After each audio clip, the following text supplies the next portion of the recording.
Li kieku mhux għall-linji swed li jserfu tankra, il-kuluri jgħajtu tal-artist Mark Jeffrey Muscat kienu jaħarbu jiġru minn fuq it-tili.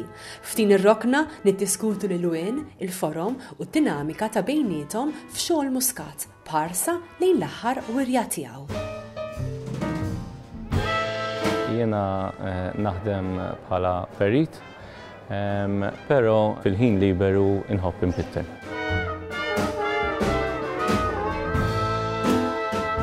Din il-wirja tikkonsisti f'24 biċċa, kollu xogħol ta' akwarell u inka u ġiex daqsijiet partikolari wieħed ikbar mill-ieħor format landscape panoramic.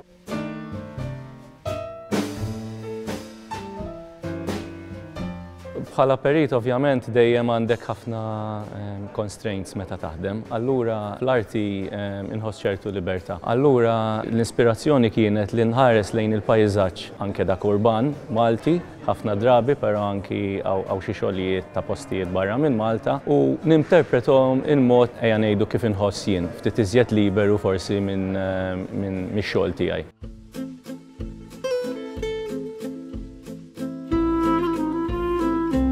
Jien nuża l-akwarell fuq karta, però dejjem nibda b'ink drawing, inka sewda, sewa ma nużax lapes, nibda dritt blinka u mbagħad fuqu nibda napplika l-akwarell. U ejja ngħidu vantaġġ ta' dit-teknika hija li anki l-ilma ta' meta żid l-akwarell ikun ovvjament bl-ilma, anki x-xogħol ftit l-inka u dik tiġi parti wkoll mix-xogħol finali.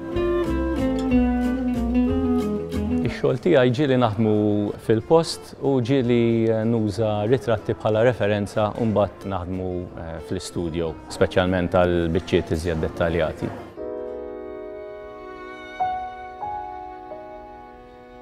Jekk kelli nażel xogħol wieħed ngħid li tkun il-pittura ta' Daħlet Qorrot, dik il-pittura li għażilt anki li nitfa' fuq il-poster ta' din l-exhibition kien wieħed mill-ewwel xogħlijiet li kont għamilt għal din l-esibizzjoni u nħoss li jisu jinkludi l-elementi kollha preżenti f'xogħlijiet oħra wkoll f'din l-esibizzjoni.